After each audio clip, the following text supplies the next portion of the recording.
You know what's crazy? Right now, as you're watching this, there's probably something you want to do but you're not doing it. Maybe it's talking to someone you like, starting that business, or even just speaking up in a meeting. And if you're honest with yourself, you know exactly what's stopping you. It's not lack of time. It's not bad luck. It's fear. And today, we're going to figure out why this invisible force has so much power over you. Here's the thing most people don't realize: fear isn't actually trying to hurt you.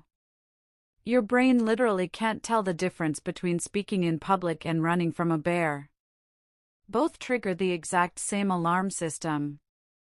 So every time you avoid something that scares you, you're basically teaching your brain that you just survived a life or death situation. And your brain says, "Great. Let's keep avoiding that forever." That's why fear gets stronger the more you listen to it. And here's the worst part: there's a trap you're probably already caught in, and you don't even know it. It's called the fear feedback loop, and it's why that thing you're scared of today is probably scarier than it was last month. Here's how it works. Let's say you're nervous about talking to new people at a party. So you stay on your phone in the corner. In that moment, you feel relief. Ah, dodged that bullet. But your brain just learned something dangerous. It connected the dots, feeling fear, avoiding the situation, feeling better. Next party? The fear is even stronger because you've taught your brain that people are actually dangerous. It's like feeding a stray dog. You do it once, it comes back. You do it again, it brings friends. Pretty soon you've got a whole pack at your door. Except the pack is made of all your fears, and they're running your life. Real example: someone has a panic attack on an airplane. So they avoid flying. Then they avoid even booking trips. Then they avoid thinking about travel. A year later, they can't visit their family across the country, they turn down a job opportunity, and they're telling themselves it's fine. That's the loop. One bad flight now controls their entire future. And the scariest part? Most of us have a version of this running in our lives right now. Why this happens: the caveman brain. So why does your brain do this to you? Why is it so paranoid? Picture this: thousands of years ago, your ancestor is walking through the grass and hears a rustling sound. Their brain has a split second to decide: is that the wind or a tiger? The ones who thought probably nothing and stayed calm? They got eaten. They're not your ancestors. The ones who freaked out and ran every single time? They survived. They had kids. You're descended from the most paranoid, anxious people who ever lived. That's why your brain is hardwired to assume the worst. It's not broken. It's doing exactly what kept humans alive for millennia. The problem? You're not living in a world with tigers anymore. When you're about to give a presentation at work, your hands get sweaty, your heart races, your mind goes blank. That's not weakness, that's your caveman brain thinking you're facing a predator. The blood rushes to your legs so you can run. Your thinking brain shuts down because who needs logic when you're about to be eaten? Except you're not about to be eaten. You're just holding a PowerPoint clicker. But try telling your amygdala that. And here's what makes it even more complicated: your brain doesn't just have one type of fear. It's got an entire security system, and different parts light up for different threats. The different faces of fear. You know that fear of the dark you had as a kid? The one that made you sprint from the light switch to your bed? You never learned that. You were born with it. That's primal fear hardwired into your DNA. Darkness meant danger for most of human history. Toddlers are scared of the dark even though nothing's ever hurt them in it. That's evolution talking. But the fear that actually controls most of us today? It's not darkness. It's other people. Social rejection. Embarrassment. Being judged. Being alone. This is the big one because, in ancient times, being kicked out of your tribe was a death sentence. You couldn't hunt alone. You couldn't defend yourself alone. Exile meant you were done. So your brain treats social rejection like a physical threat. That's why a bad breakup or getting laughed at can literally, physically hurt. Your brain is screaming, the tribe is rejecting us. We're going to die out here. That's why you're more scared of looking stupid in front of 10 people than you are of riding a motorcycle. Your brain's threat calculator is completely backwards for modern life. And then there's all the fears you've built yourself. Some from bad experiences. You got bit by a dog once, now you're scared of all dogs. You failed at something publicly, now you're terrified of trying again. Some from thinking too much about death, meaning, losing control, the unknown future. Your brain took one bad experience or one scary thought and said, okay, new rule, we're never doing that again. And the rule stays there forever unless you actively challenge it. This is why so many people stay in jobs they hate or relationships that don't work. The devil you know feels safer than the devil you don't. Why fear always wins the argument. But here's the real reason fear has so much power over your decisions: your brain is biased against you. It's called negativity bias.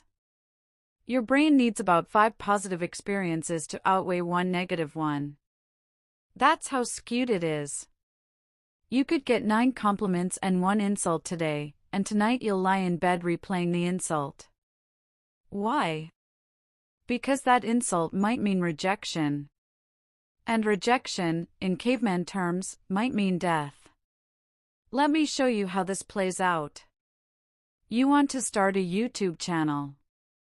Immediately, your brain floods you with fear. What if nobody watches? What if people make fun of you? What if you embarrass yourself? Notice how your brain doesn't equally flood you with what if you succeed? What if you help someone? What if this changes your life? Your brain's job isn't to make you happy. Its job is to keep you safe. And safe means staying exactly where you are, doing exactly what you've always done. Your brain would rather you be miserable and safe than happy and at risk. This is why people stay in bad situations. The pain you know feels safer than the pain you don't know. Your brain says, sure, this job makes you want to cry every Monday, but at least you're not homeless. It always imagines the worst-case scenario of change and compares it to right now. No wonder nobody ever leaves. How to actually break free. Alright, so your brain is paranoid, it learns the wrong lessons, and it's biased against you. Great. So what do you actually do about it? Here's the game changer, and I need you to really hear this: you cannot think your way out of fear. You have to act your way out. Every time you do the thing that scares you and survive, you're sending your brain new data. You're proving to it that the threat assessment was wrong. Do it enough times, and your brain updates the file. The fear gets quieter. This is called exposure therapy, and it's one of the most effective treatments for anxiety ever discovered. The principle is simple: gradual, repeated exposure to what scares you. Let's say you're terrified of public speaking. You don't start by giving a TED Talk to 2,000 people. You start small. Maybe you speak up once in a meeting. Your brain freaks out, you do it anyway, and nothing bad happens. Then you give a toast at a family dinner. Your brain protests, you do it anyway, and you survive. Then you present to a slightly bigger group. Each time, your brain learns, okay, we didn't die. Maybe we can update this fear level from tiger attack to mildly uncomfortable. The fear doesn't disappear. But it gets manageable. Here's another powerful move: separate the feeling from the fact. Just because you feel like something bad will happen doesn't mean it will. Your anxiety says, everyone will laugh at you. Okay, reality check. Has everyone ever laughed at you before? Probably not. And even if someone does laugh, will you actually die? No. Will you still have a home, food, and people who care about you? Yes. This reality testing weakens fear's grip. And here's what nobody tells you about courage: it's not the absence of fear. Courage is feeling scared and doing it anyway. Every single person you admire who's done something brave, they were terrified. They just didn't let that be the end of the story. The astronauts were scared. The activists were scared. The artists were scared. They felt it and moved forward anyway. You can do the same thing. Start small. Pick one tiny thing this week that scares you and do it. Not something life-threatening, just something uncomfortable. Send that text. Speak up in that meeting. Post that thing you've been afraid to post. And watch what happens. The truth you need to hear. Look, here's what I want you to walk away with: fear is not your enemy. It's just outdated software running on incredible hardware. Your brain is doing exactly what it was designed to do: protect you.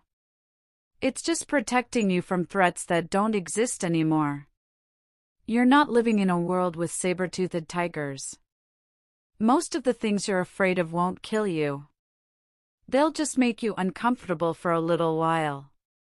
And on the other side of that discomfort, that's where your actual life is waiting. The relationship you want. The career you dream about. The confidence you wish you had.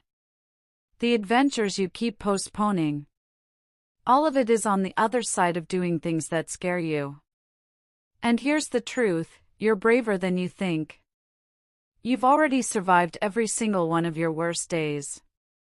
You've faced fears before and made it through.